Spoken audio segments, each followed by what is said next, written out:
Welcome to the Doo Divas Smells Like Money podcast.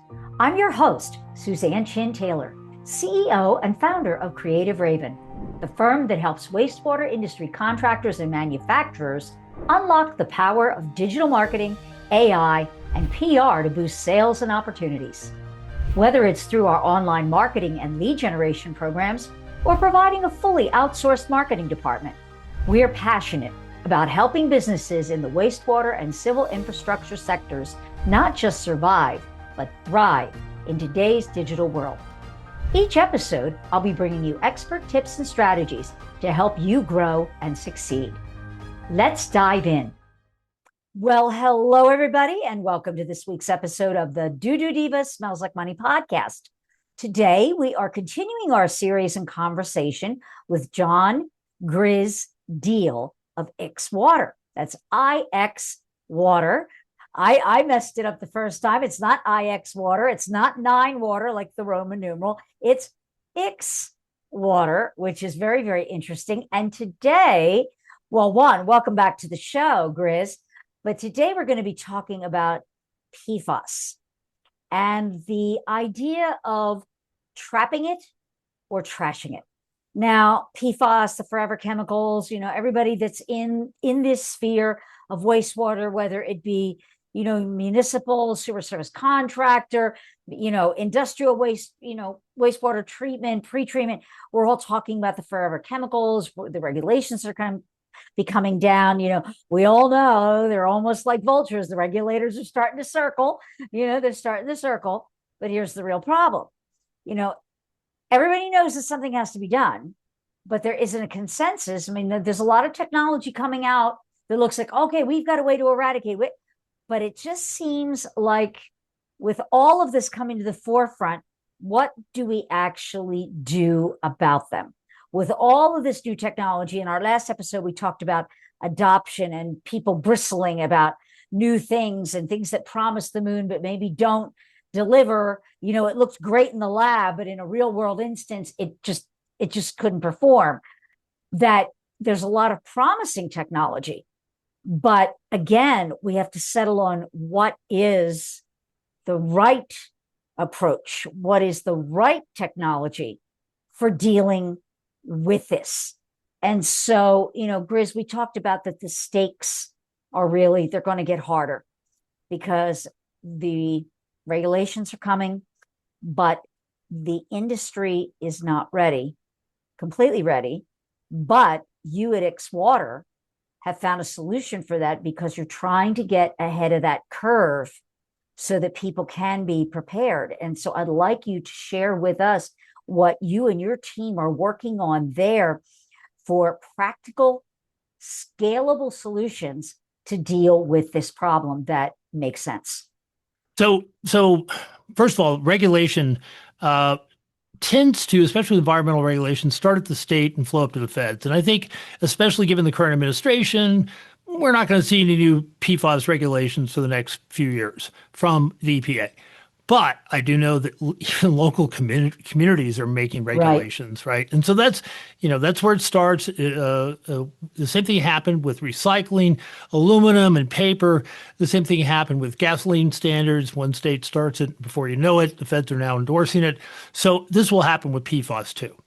And the approach people are taking, I think, trying to set a standard for a very specific kind of PFOS compound is not going to work because the manufacturers will just switch.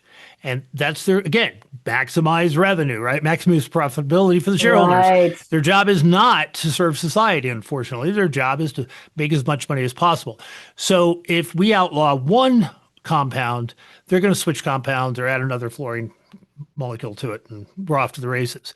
So I think the regulators need to look at how they can make some more uniform kinds of regulations around current and future compounds based on this idea of carbon and fluorine, being bound together like that. So that's also the problem with disposal.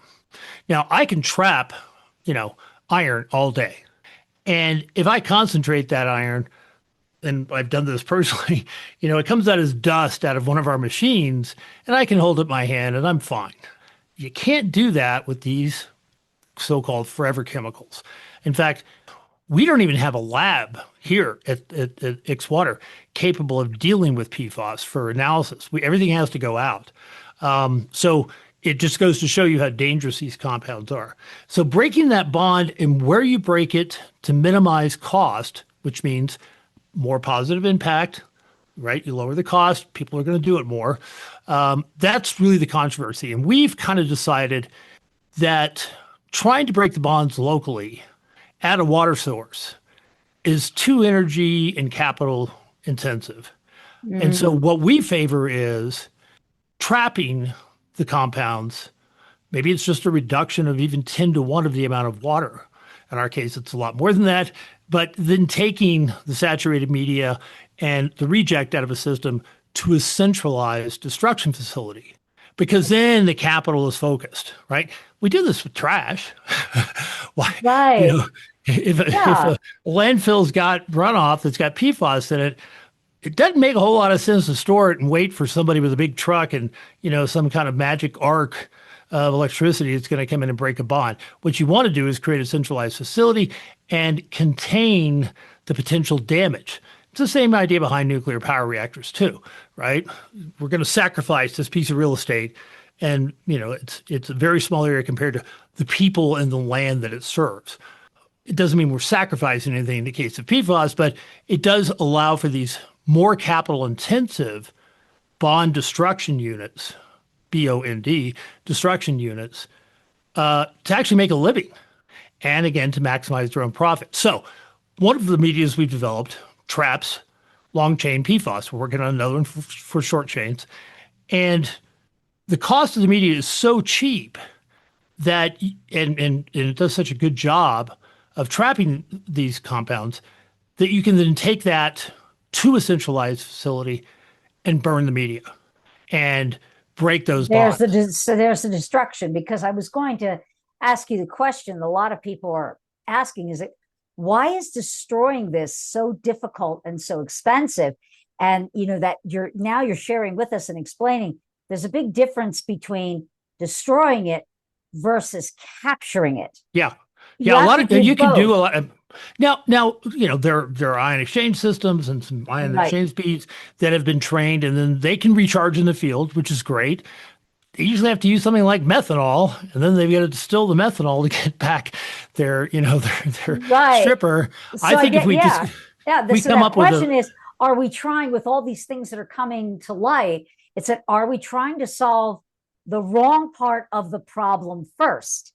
That's going to become cost prohibitive, or it's going to create a whole host of other problems that we didn't intend, like because we weren't able to ask that question of, okay, if we do this, all right, and then what happens? Right. And so what's your take on that? Is there a better order for how we approach this? Do we need to do it, from methodology standpoint, a very particular way to create the least amount of harm, keep the costs low, but yet still solve the problem? Right. And I think, trap and then move and destroy is the way to do it. If you can concentrate it, enough, right? I mean, we're talking about billions of parts per million, billions of parts per million. That's where we've got to go to minimize, or God, I hope, eliminate the impact on human systems. So it means that if you can grab these compounds, concentrate them using a very inexpensive media, like so cheap, it's almost as cheap as dirt. And to plug Water, we have that. But then we have no place to take the, sludge. It's the remaining concentrated water and the media. Waste management's got a big facility in North Denver. So that's 20 minutes away. So we could cover, Pueblo to Fort Collins if they built a PFAS destruction facility. I'd love for them to do it. There's a lot of technologies out there. Battelle Memorial Institute came out with a cool thing that zaps the bonds and breaks them.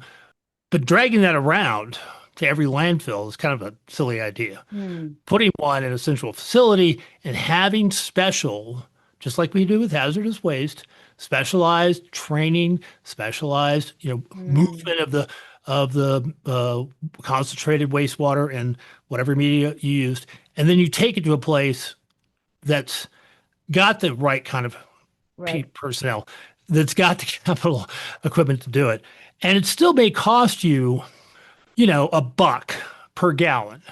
But if you're starting with 200,000 gallons and you end up with 1 gallon, then I'd rather pay $1 than $200,000, plus the cost of processing the water. So, processing the water at your landfill or whatever.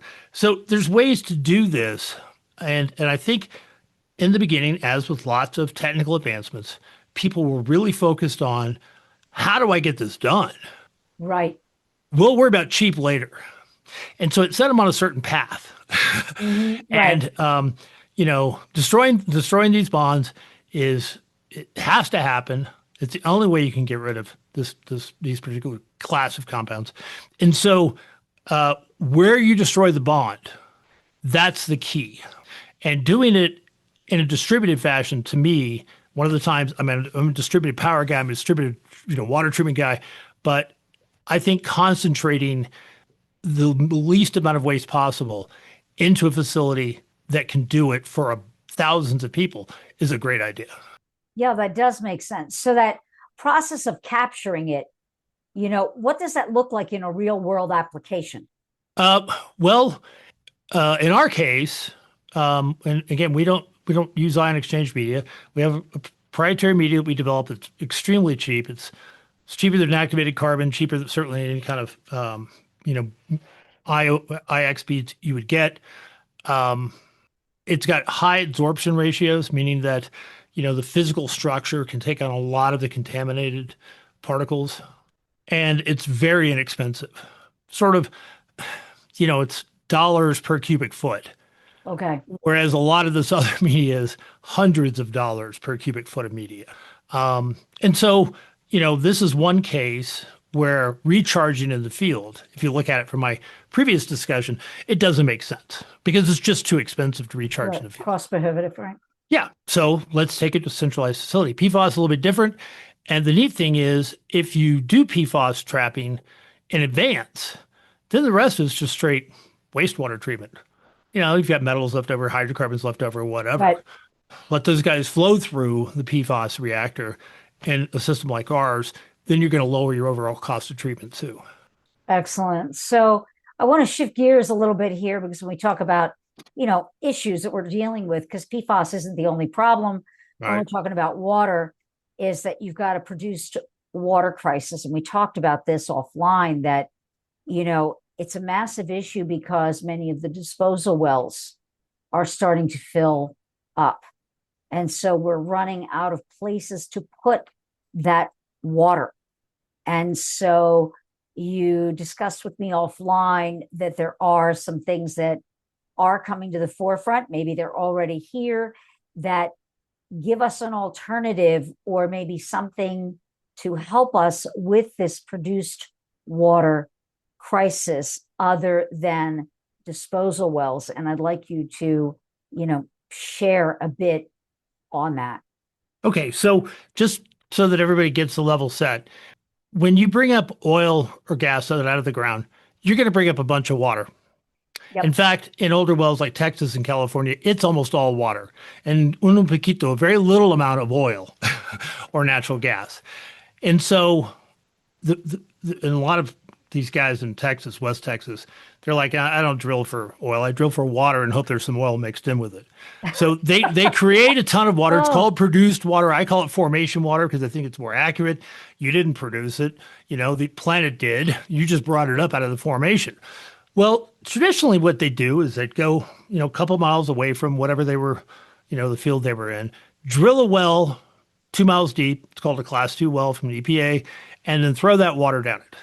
Okay, so let's take a look at this sort of step by step. You got to drill a well, which is not a cheap endeavor, Right. especially since you're going to dispose it. In some areas, you may unintentionally lubricate some of the geology with that water and cause the ground to shift. That's happened in North Texas. It's happened in California. It's happened here in Colorado. Uh, you know, what do they call it? Injection-induced seismographic events or something. That's like, Wow. beyond design basis incident in nuclear Why power. don't we just call it, it's an earthquake? Yeah, it's an earthquake. But how it's an earthquake is interesting. We don't need to go into. All right. So there's thousands, tens of thousands of these class 2 wells around the U.S. They're filling up.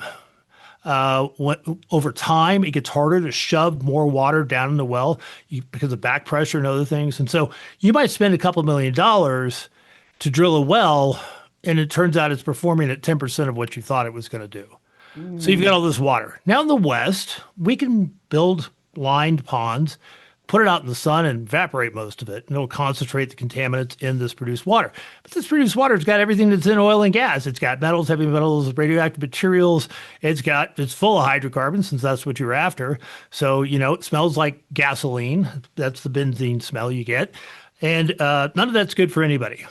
So a couple things have been changing here in the West to incent people to do something with that produced water. One of the things, the state of New Mexico, because I don't know, 45% of the budget comes off of the oil and gas industry taxes. So they've said, look, we want to be able to reuse some of this produced water. And they passed a bill several years ago, and the governor made this huge announcement months ago that said, we're even going to help create a water bank. Well, then some non-scientists got involved and decided on their own there's no way you can trap benzene out of water, which is ridiculous. And so that effort's kind of gone sideways. And, we don't need to go into all the politics around it. It's plugging along at a snail's pace, despite the efforts of some very cool scientists at New Mexico Tech, at University of New Mexico, that have done the test to prove they can treat produced water to the point where you can use it on agriculture. The arid American Southwest, your green chilies, right? I mean, that's what we want our water to be able to be used for in X water, is for ag or to recharge the water table. So that's consistent with what we're doing. State of Colorado took a different tack, and they said, look, you don't have to use it, treat it for beneficial use, just reuse it. And that means less freshwater withdrawal for everybody's favorite topic, hydraulic fracturing or fracking. Now, this is not reusing frac fluid, although there's a little bit mixed in there. It's just the water coming up with the oil and gas. So a lot of the mistakes that have been made in the sort of education of the public surround this idea that this is all dangerous fracking water. Well, let's step back for a second. There's no such thing as fracking water. There's frac fluid. It's an engineered thing that's based in water. And believe me, those companies want that back because they can reuse it. And almost all of it comes back in the first 30 or 45 days. After well completion, they can capture it. They can use it on another frac. Look, we just lowered the amount of fresh water we're using. It's the water that comes out behind the fracking fluid. Every day for X number of years, you're pulling up oil or gas. That's this formation of produced water. And being able to treat it for other uses, we call it beneficial use. And it could be as simple as put it in a well, but pre-treat it first so that we can use it again sooner. Doesn't have to touch the water table. Put it out and, heck, let it evaporate. You're increasing the humidity.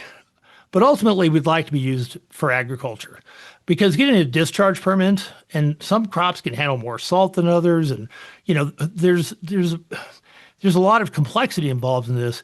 But for the West, who is out of water, in Colorado, our snowpack is 50% of what it's supposed to be? The state's going to burn this summer. We're already on drought restrictions. So if someone's telling me that an industry that's bringing up gajillions of gallons of water a day shouldn't be allowed to put that water to work because somebody doesn't understand how a benzene molecule can be pulled out of a water molecule, that's not my problem. That's their own uneducated problem. This is the same thing with reusing municipal sewage as fresh water, which I know you're a big proponent of. A lot of it's education, but this gets to the chemical level. And, a lot of people didn't even stay awake during high school chemistry. And so it gets tough. Yeah. And you come up with a good slogan like, we don't want your oil and gas in my drinking water, which is what they did in New Mexico. You can turn off a lot of people just because they're not going to bother to find out what's really going on. So, what happens when, like all these things, companies, it just seems like, are they preparing for what's coming, that you've seen? And who's ahead of the curve? And it's how should companies be thinking to be ready for these things that are coming now? I mean, we touched on all these things, but all these problems, the PFAS, the produced water, we can't wait until we're at critical mass where we have no way to deal with it. We have to start planning now. Yeah, no kidding. And one of my basic tenets in life is that if you want to change behavior, you've got to provide incentive. This is an economic theory. Yes. And so what's the incentive for a company to change? Unless you're Whole Foods and you want to seem like you're better than everybody else, right? Maybe, through some of your quote unquote green initiatives, it's always going to come down to money. And so there's got to be a monetary incentive to get industry to recycle more water, to get communities to understand what's happening with recycled water and how it can be beneficial to them.